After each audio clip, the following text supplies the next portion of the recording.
যে আল্লাহ তাআলা কোরআনে কারীমকে যে অবতরণ করেন বা অবতরণ করেছেন, এটা 23 বছর জীবন, 23 বছর সময় নিয়ে অবতরণ করেছেন। কোরআনে কারীমকে আল্লাহ তাআলা একসাথে একটা বই আকারে অবতরণ করেন না। যেমন অনেক কাফেররা এই প্রশ্ন তুলেছিল, লাউলা নুজিলা আলাইহিল কুরআন জুমলাতান ওয়াহিদা, যে রাসূলের উপরে পুরো কোরআন একসাথে কেন অবতীর্ণ হয় না, যে এরকম কিছুদিন পর পর অবতীর্ণ হয়, তারাও প্রশ্ন তুলেছিল।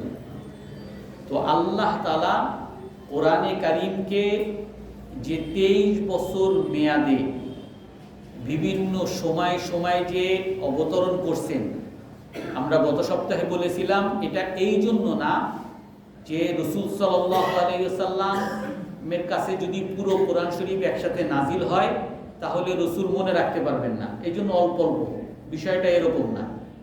কারণ রাসূল সাল্লাল্লাহু আলাইহি ওয়াসাল্লামের কাছে অনেক সময় 1 পৃষ্ঠা 2 পৃষ্ঠাও অবতীর্ণ হয়েছে, একটা সূরাও অবতীর্ণ হয়েছে, কিন্তু সেই সূরা রাসূল সাল্লাল্লাহু আলাইহি ওয়াসাল্লামের কাছে যেরকম অবতীর্ণ হয়েছে সেইভাবে সাহাবাদেরকে বলছেন, এবং ওই সূরাই আবার নামাজের মধ্যে ওই রকমই তেলাওয়াত করছেন। কিন্তু সাধারণ মানুষ আমরা যদি কথা বলি, তাহলে আমি 5 মিনিট কথা বললে আবার যদি আমাকে বলা হয়, যেমন আমি এখন 5 মিনিট কথা বললাম, আমাকে যদি আবার বলা হয় আপনি যা এই 5 মিনিটে বলছেন এটা আবার বলেন, তাহলে এই আগের 5 মিনিট আর পরের 5 মিনিটের সাথে কোনোদিনও মিল হবে না। অনেক শব্দের মধ্যে পার্থক্য হবে, অনেক কথার মধ্যে পার্থক্য হবে, কিন্তু কোরআনে কারীমের মধ্যে কোনো অমিল নাই। কোরআনে কারীম রাসূল সাল্লাল্লাহু আলাইহি সাল্লাম সাহাবাদের সামনে যখন তেলাওয়াত করছেন, যেভাবে তেলাওয়াত করছেন ওইভাবেই নামাজের মধ্যে তেলাওয়াত করছেন, ওইভাবেই আবার সাহাবাদেরকে লিখাইছেন। এর দ্বারা এই কথা বোঝা যায় যে কোরআনে কারীমকে আল্লাহ তাআলা বিশেষ এক নিয়ামতের দ্বারা কোরআনে কারীমকে সংরক্ষণ রাখছেন।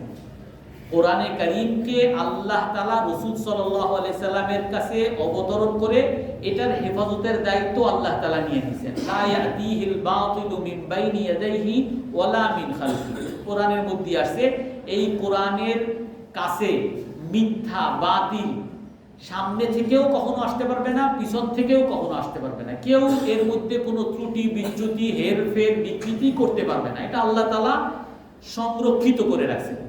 অতএব রাসূল সাল্লাল্লাহু আলাইহি ওয়াসাল্লামের কাছে পুরো কোরআন শরীফ একসাথে নাজিল হয় নাই যে রাসূল সাল্লাল্লাহু ভুলে যাবেন এই জন্য না, বরং যদি পুরো কোরআনও একসাথে রাসূলের কাছে নাজিল হইতো, আল্লাহ তাআলার অনুগ্রহে রাসূল সাল্লাল্লাহু আলাইহি ওয়াসাল্লাম পুরো কোরআনকে হুবহু ওইভাবেই তেলাওয়াত করতেন যেভাবে আল্লাহ তাআলা রাসূলের কাছে অবতীর্ণ করতেন। কিন্তু এই কোরআনে কারীমকে তাহলে কেন এত লম্বা সময় 23 বছর যাবত অবতরণ করছে? এখানে মুফাসসিরিনে কেরাম 2টা বিষয় বলেন, তার মধ্যে একটা বিষয় এখানে, যেমন এই যে আয়াতগুলো ইন্না আনজালনা, প্রায় 1 পৃষ্ঠার আয়াত, 1 পৃষ্ঠা থেকে সামনেরও আরো প্রায় 1.5 পৃষ্ঠার মতো আয়াত, এই আয়াতগুলো পুরোটাই একটা ঘটনা কেন্দ্রিক অবতীর্ণ হয়েছে। সেটা কি? ওই তলমা ইবনে উবাইরাক, একজন মুনাফিক, সে চুরি করছিল, কিন্তু তার চোরের অপরাধকে সে আর এক ইহুদি যায়েদ ইবনে সামিন আর এক ইহুদির উপরে চাপিয়ে দিতে চাইছিল, আরেকজন নির্দোষকে দোষী বানাতে চেয়েছিল, আর রাসূল সাল্লাল্লাহু আলাইহি ওয়াসাল্লামকেও ভুল বুঝাইতে চাইছিলেন।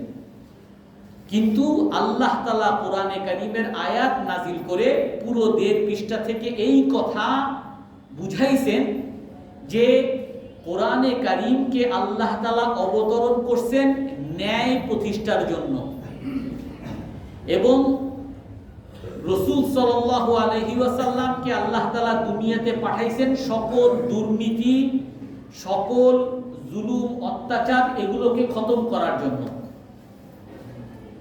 আর এই আয়াতগুলো, এই পুরো ঘটনা যেগুলো আল্লাহ তাআলা বলছেন যে আমি আপনার কাছে কিতাবকে নাজিল করছি যাতে আপনি মানুষের মাঝে সত্যের ফয়সালা করতে পারেন, এই যে আয়াত পরের যে আয়াতগুলো, এই আয়াতগুলো যদি আমাদের সামনে আসতো এমনি কোনো ঘটনা ছাড়া, এমনি যদি আসতো, তাহলে আমরা মনে করতাম তো অনেক উপদেশ তো দেয়, এইটাও একটা উপদেশ।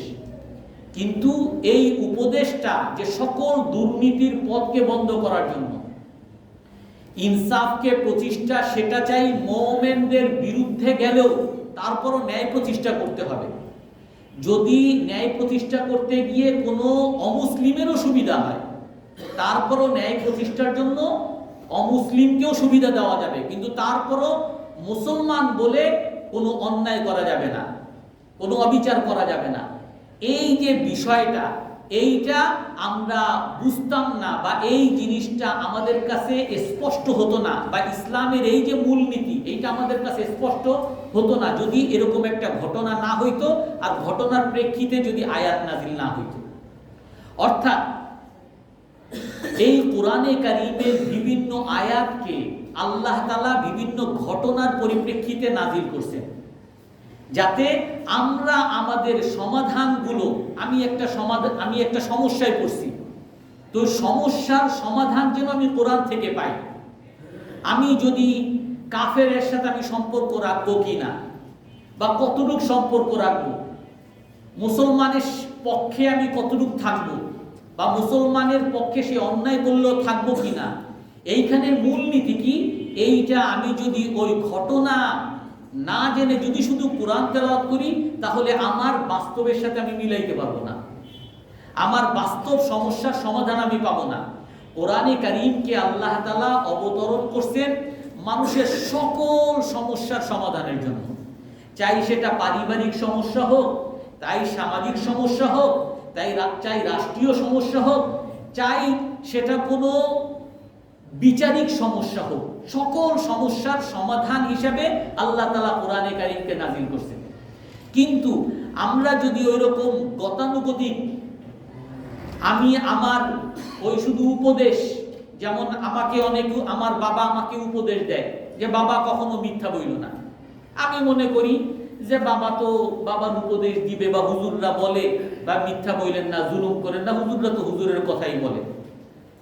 কিন্তু যখন আমি দেখব যে আমি মিথ্যা বলার কারণে, আমি মানুষের উপরে জুলুম করার কারণে আমি এমন জুলুমের শিকার হয়েছি, আমাকে যে বলা হয়েছিল ভাই তুমি যদি জুলুম করো তাহলে তুমিও এর প্রায়শ্চিত্ত তোমাকে পাইতে হবে, যখন সে দেখে সে আরেকজনকে অন্যায়ভাবে মারছে, আর 5 বছর পরে এসে দেখে তার নিজের ছেলেই বিকলাঙ্গ হয়ে গেছে, প্রতিবন্ধী হয়ে গেছে, সে আরেক প্রতিবন্ধী, আরেক পাগলকে নিয়ে ঠাট্টা মস্কারি করছে, নিজের ছেলেই প্রতিবন্ধী, নিজের ছেলেই পাগল হয়ে গেছে, সে আরেকজনের ছেলে কালো বলে বিভিন্ন ভাবে খারাপ বলছে, নিজের ছেলেই কালো হয়ে গেছে, সে আরেকজনকে ল্যাংড়া বলে বিভিন্ন ভাবে সে তিরস্কার করছে, নিজেই কয়েকদিন পরে ল্যাংড়া হয়ে গেছে।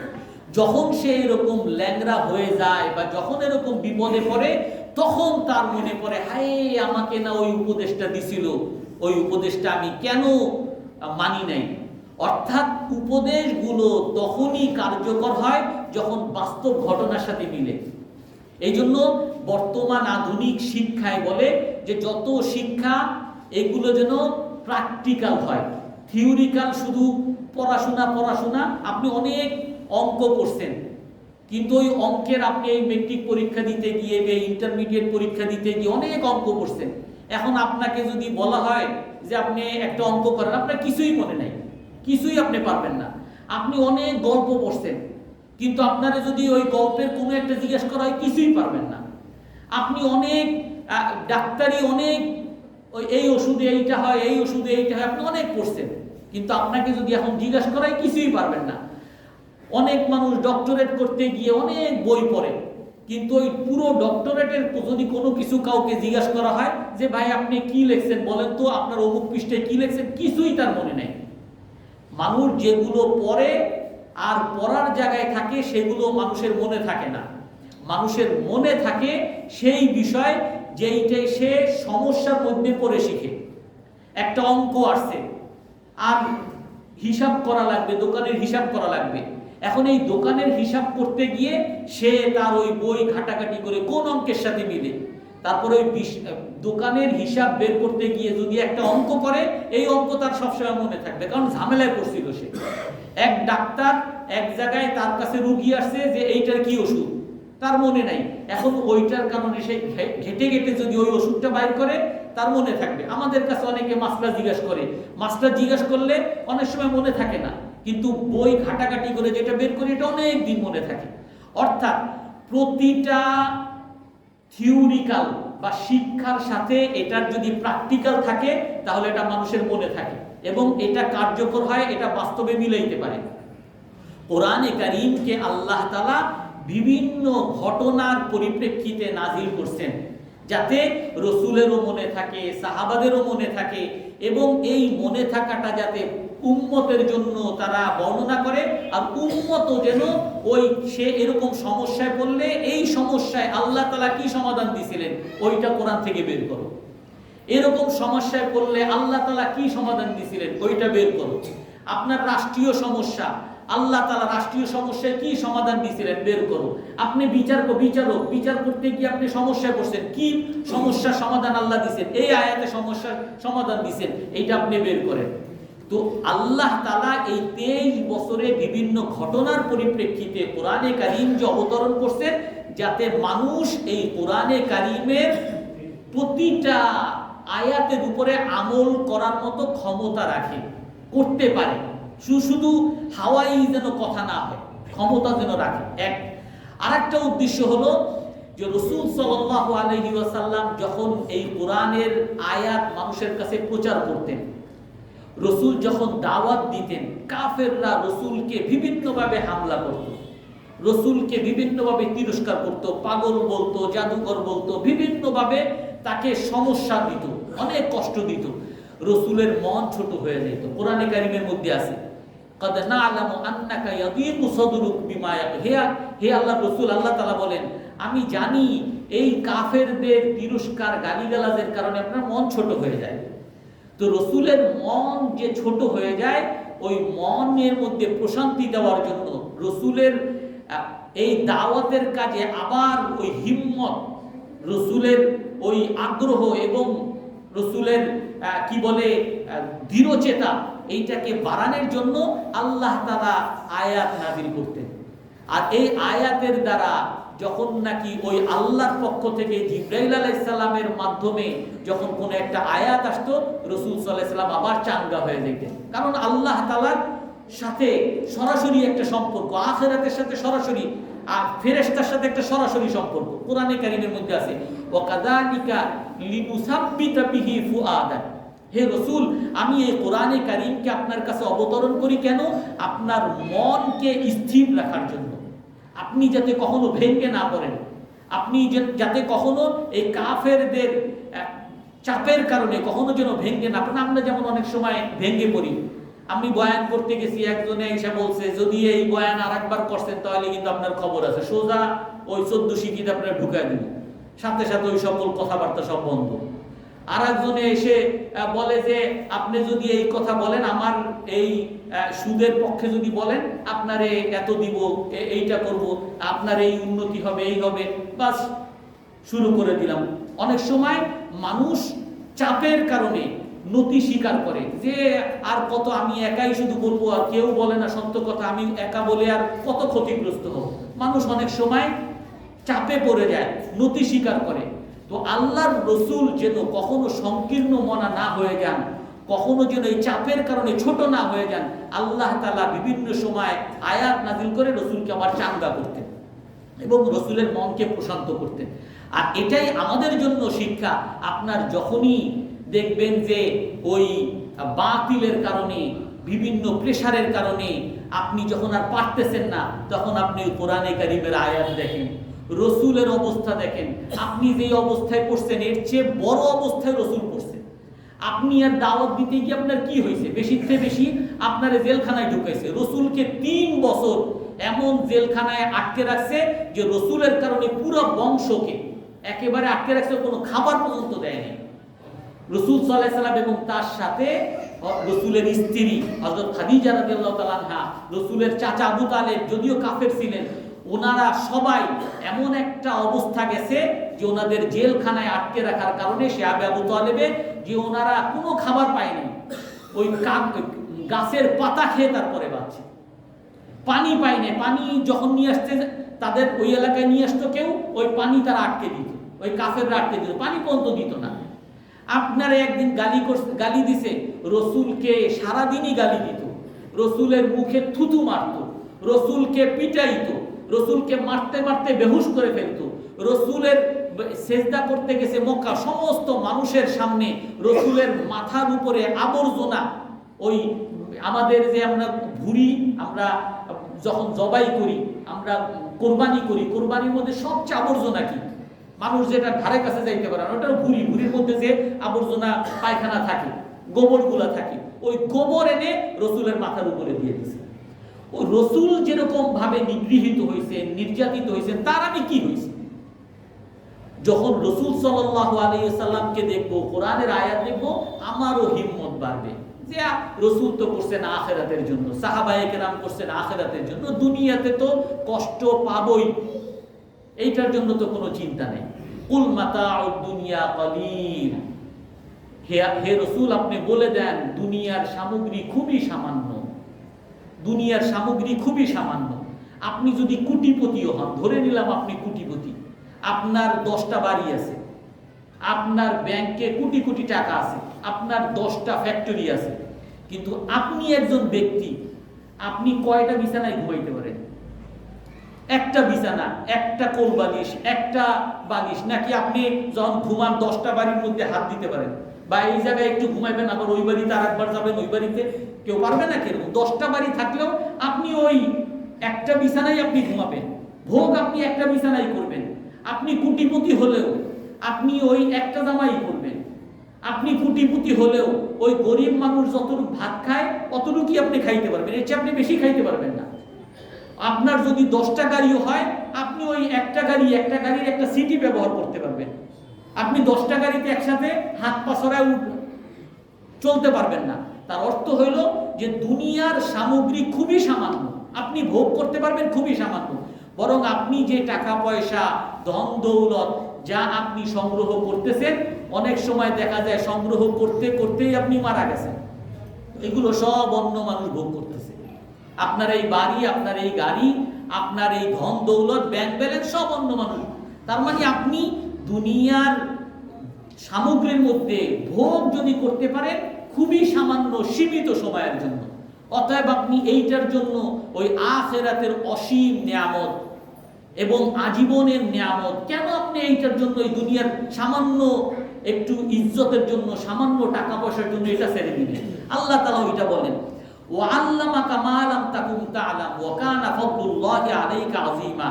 হে রাসূল, আপনার উপরে আল্লাহ তাআলা কিতাবকে অবতরণ করছেন, হিকমতকে অবতরণ করছেন। হিকমত হলো হাদিস।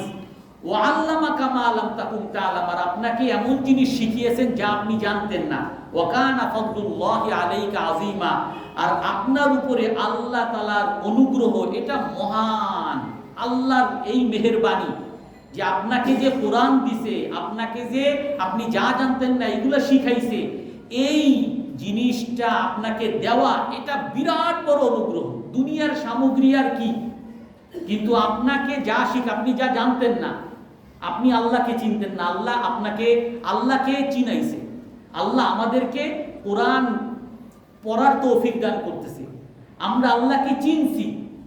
এটা আল্লাহ তাআলার কত বড় নিয়ামত। আপনি টাকা পয়সা দিয়ে হয়তোবা দুনিয়ার সামান্য দিনের এই নিয়ামতের দ্বারা, এই টাকা পয়সার দ্বারা অল্প কিছু ভোগ করে শেষ, কিন্তু আপনি যদি আল্লাহকে চিনতে পারেন তাহলে আপনি দুনিয়াতেও লাভবান, আখিরাতেও লাভবান।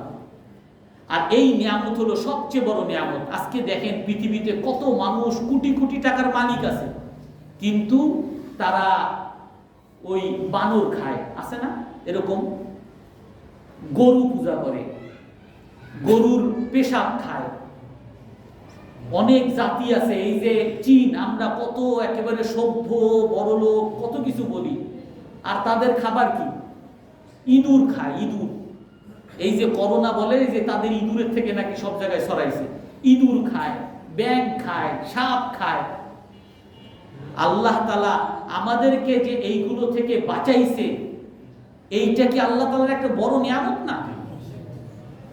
আল্লাহ তাআলা যে আমাকে ওই গরুর পূজা বাদ দিয়ে, গোবরের পূজা বাদ দিয়ে আল্লাহর পূজা করার তৌফিক দিছে, এটা আল্লাহ তাআলার বড় একটা নিয়ামত না? এরকম দুনিয়াতে কত মানুষ আছে যে তাদের ধর্মেই হইল স্বামী মারা গেছে, স্ত্রীরেও স্বামীর সাথে কবর দিয়ে দেওয়া হবে, সতীদাহ প্রথা, যে স্ত্রীর সাথে জ্বালায় দেওয়া হবে, মানুষরে জ্বালায় দেয়, কত ধরন। কিন্তু ওই সকল বিষয় থেকে বাঁচিয়ে আল্লাহ তাআলা আমাকে আল্লাহকে চিনার তৌফিক দান করছে, আল্লাহকে চিনার, রসুলকে চিনার তৌফিক দান করছে, সভ্যতা আল্লাহ তাআলা আমাকে দিয়েছেন। কত বড় নিয়ামত আল্লাহ তাআলা। আর আপনি যা জানতেন না, আল্লাহ আপনাকে সেটা শিখাইছে। যে ব্যক্তি আল্লাহকে চিনবে, আপনি যদি আল্লাহকে চিনেন তাহলে আপনি কি করবেন? আল্লাহ হলো সব কিছুর মালিক। আপনি দুনিয়াতে যা চান আল্লাহ না চাইলে পাবেন না। আপনি এমপি হইতে চান, আল্লাহ যদি না চাই জীবনে পাবেন না। আপনি বড়লোক হইতে চান, আল্লাহ যদি না চাই জীবনে পাবেন না। আর আখিরাতে আপনি আল্লাহর চাওয়া ছাড়া কিছুই তো পাবেন না। তাহলে যার হাতে সব, তার সাথে যদি আমি সম্পর্ক করতে পারি, তাহলে আমার যে ভাগ্যবান আর কেউ আছে? এই জন্য আমি যদি আল্লাহকে চিনতে পারি, তাহলে আমি আল্লাহ তাআলা যা বলে আমি ওইগুলা মানব। আর আল্লাহকে চিনা হলো সবচেয়ে বড় অনুগ্রহ। এটাই আল্লাহ তাআলা বলেন, ওয়া আল্লামাকা মা লাম তাকুন তাআলাম, আপনাকে তা শিখিয়েছে যা আপনি জানতেন না। আল্লাহ সম্পর্কে আপনি জানতেন না, আল্লাহ সম্পর্কে আপনাকে জানিয়েছে, আমরা জেনেছি, আর যার কারণে আমরা আল্লাহর ইবাদত করতেছি। ওয়া কানা ফাদলুল্লাহি আলাইকা আযীমা, আর আল্লাহ তাআলার অনুগ্রহ এটা অনেক বড় অনুগ্রহ। লা খায়রা ফি কাসীরিম মিন নাজওয়াহুম ইল্লা মান আমার। যেহেতু ওই তুআমা ইবনে উবাইরা তারা নিজেদের যে জাতির সাথে তারা সলা পরামর্শ করে সবাই একসাথে হয়ে রসুলের কাছে আসছে যে দেখো, যদিও আমি চুরি করছি, কিন্তু আমারে যদি চোর বলে পুরো বংশের মুখে কালি লেগে যাবে, এই জন্য আমাকে বাঁচাইতে হবে। সবাই ওই অন্যায়ের ব্যাপারে সব একমত হয়েছে, এবং দোষটা কার উপরে চাপাবো? ওই ইহুদির উপরে চাপাবো। এই যে তারা গোপনে গোপনে ষড়যন্ত্র করছে বা চুক্তি করছে, এই ষড়যন্ত্রটা অন্যায়ের ষড়যন্ত্র। আল্লাহ তাআলা এটা বলেন, লা খায়রা ফি কাসীরিম মিন নাজওয়াহুম, যে তাদের এই গোপনে গোপনে কথা, অধিকাংশ গোপনে কথার মধ্যে কোনো কল্যাণ নাই। এখান থেকে তাফসীরে নাবুসির মধ্যে বলে যে মানুষের সবচেয়ে বড় নিয়ামত, মানুষের যত নিয়ামত আল্লাহ তাআলা দিয়েছেন, সবচেয়ে বড় নিয়ামত হলো মানুষকে কথা বলার শক্তি দেওয়া। একটা ছোট বাচ্চা, আমার বাচ্চা, ছোট একটা বাচ্চা আছে আমার, রাতে উঠে কান্না শুরু করে। কি হয়েছে? মা কোলে নেয়, আমি কোলে নেই, থামেই না। কি দরকার তোমার? কি সমস্যা? তোমার কি পেট ব্যথা করে, মাথা ব্যথা করে, না হাত ব্যথা করে? কান্তি আছে, কান্তি আছে, কান্তি আছে, কান্তি আছে, থামে না। আর আরেক বাচ্চা আর একটু বড় যে হয়েছে, সেও কান্নাকাটি করে। কি ব্যাপার? কান্নাকাটি যে আমার এইখানে ব্যথা করতেছে, বা অথবা আমার পায়ে ব্যথা করতেছে, অথবা আমার শীত লাগতেছে। তো সে বলতে পারে, তার সমাধান হয়ে যায়। কিন্তু যে বলতে পারে না, তার কি সমাধান হবে? বা তার সমাধান করার কোনো উপায় আছে? বলতে পারাটা কত বড় নিয়ামত। বাংলাদেশে ধরেন, এই যে বিভিন্ন জায়গায়, এই যে কিছুদিন আগে 16 ডিসেম্বর উপলক্ষে বিভিন্ন রাস্তাঘাট বন্ধ ছিল, তো অনেকে এরকম ওই রাস্তায় গেছে। আমার একজন পরিচিত ওই গাবতলী যাইতে চাইছে, ওইখানে ওই ভিআইপি মুভমেন্টের জন্য প্রায় 6 থেকে 7 ঘন্টা ওখানে বসেছিল একটা জায়গায়, প্রায় 8 ঘন্টার মতো শুধু এক জায়গায়।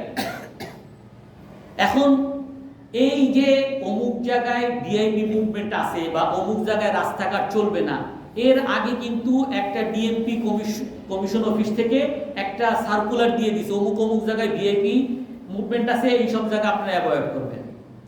এই যে একটা সার্কুলার দিয়ে দিছে, এই সার্কুলার যদি তারা না দিত, বিভিন্ন সময় দেয় না, না দিলে মানুষ গিয়ে 8 ঘন্টা 10 ঘন্টা এক একটা জায়গায় গিয়ে পড়ে যায়। আর এই সার্কুলার দেওয়ার কারণে এরকম হাজার হাজার বরং লক্ষ লক্ষ মানুষের অনেক ঝামেলা থেকে সে বেঁচে গেছে। কি একটা সার্কুলার, একটা বাক্য শুধু।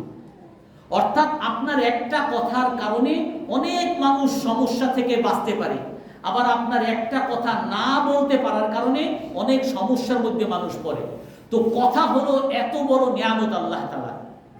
আপনার একটা কথার কারণে দেখা গেছে যে এক সময় 1000 লোকরে পুলিশ ধরে নিয়ে যায় সন্দেহ করে যে অমুকরে মারছে, আর একজন এসে বলে না এরা কেউ মারে না, আমি মারছি। তো এই একজনের স্বীকারোক্তির কারণে সবাই বেঁচে যায়। অর্থাৎ কথা এত বড় দামি, এত বড় নিয়ামত আল্লাহ তাআলা।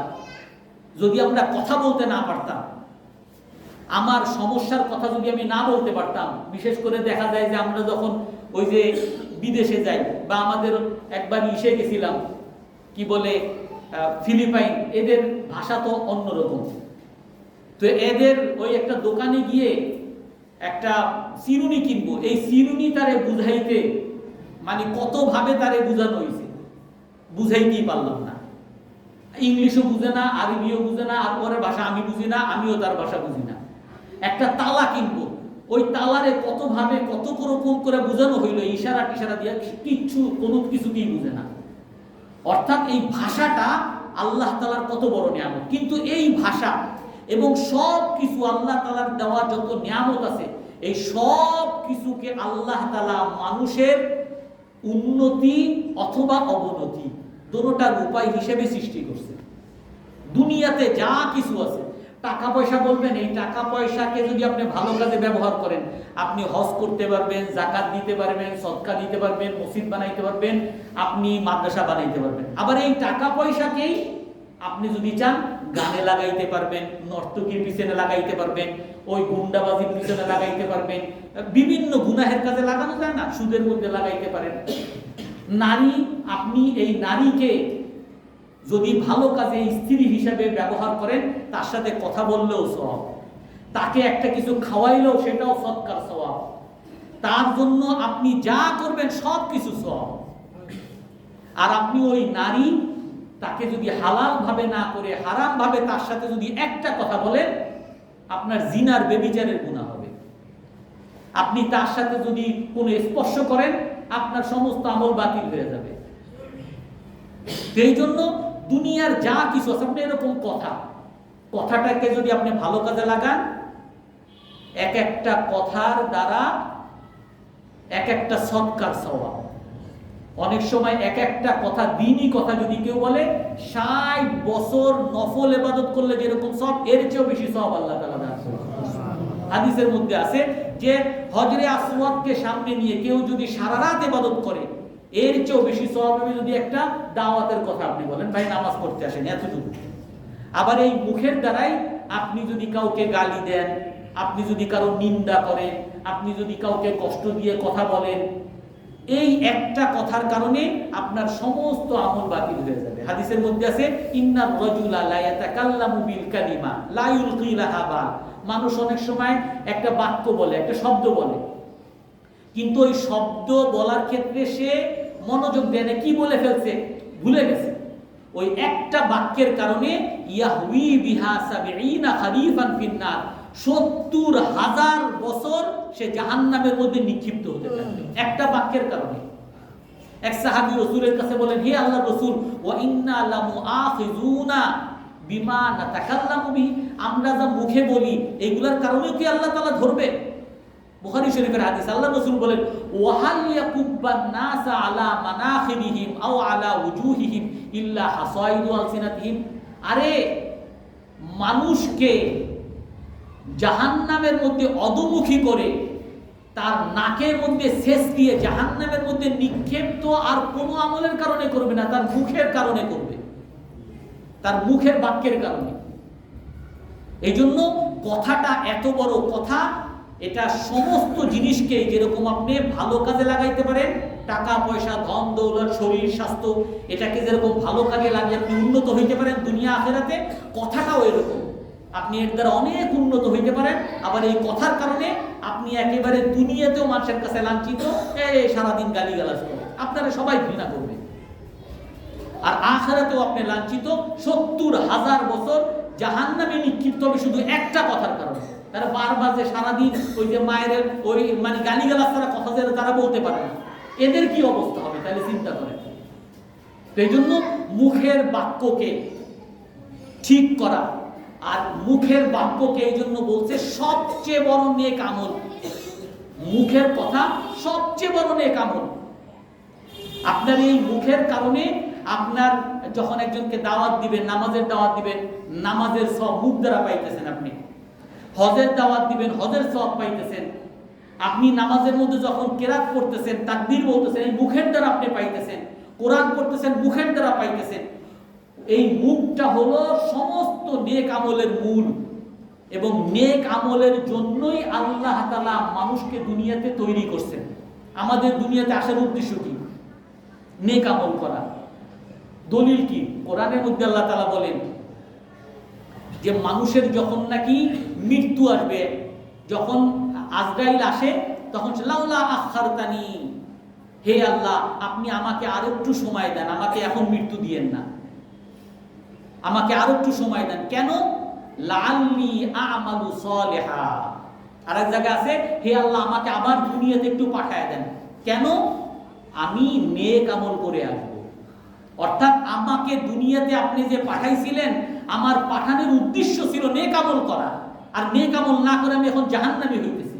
এজন্য আমাকে আবার দুনিয়াতে পাঠান, আমার উদ্দেশ্য আমি সাধন করে আসি।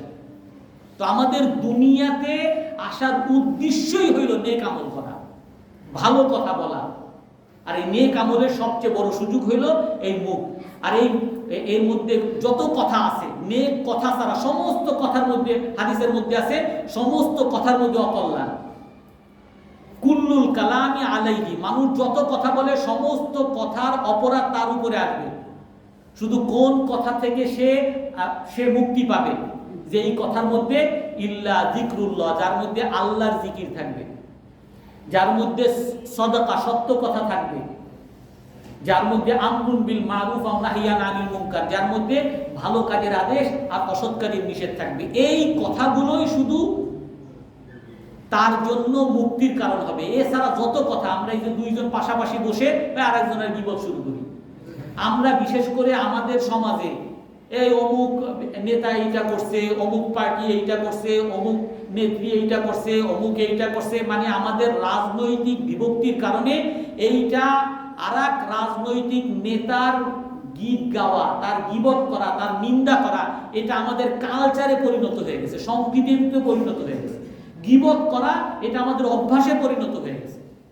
অথচ একটা গীবত করলে ওই ব্যক্তিরে আমি সকল নেক আমল দিয়ে দিলাম।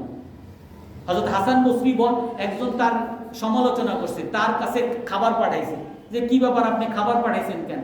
যে আপনি যে আমার গতকাল আপনার নেক আমল সব আমারে যে দিয়ে দিয়েছেন, এই জন্য আপনারে খাবার পাঠাইছি। আপনি আমার সমালোচনা করে তো আমার উপকার করছেন, আপনার নেক আমল আমারে দিয়ে দিয়েছেন, এই জন্য আপনারা তো আমার আরো বেশি হাদিয়া দেওয়া দরকার, আপনার আরো বেশি টাকা দেওয়া দরকার। এই জন্য বলে, তুমি যদি কারো গীবত করতে চাও, তোমার বাবা মায়ের করো, তোমার নেক আমলটা যাতে তোমার বাবা মা পায়, বাইরের একজন মানুষ না পায়। আমার ওই বিরোধী দলের নেত্রী বা বিরোধী দলের নেতা, সে এমনি তোমার শত্রু, আরো যদি তার নেক আমল দিয়ে দেয়, এর সে দুঃখের কথা তো আর কিছু হইতে পারে না। এই জন্য এই সংস্কৃতি থেকে আমাদের নিজেদের মধ্যে যত ধরনের কথা, এর মধ্যে জিকির যদি না থাকে, ভালো কাজের আদেশ অসৎ কাজের না থাকে, সত্য কথা যদি না থাকে, এটার মধ্যেই গুনাহ। আরো কথা আছে, আমরা ইনশাআল্লাহ আগামী সপ্তাহে বলবো। কারো কোনো প্রশ্ন আছে?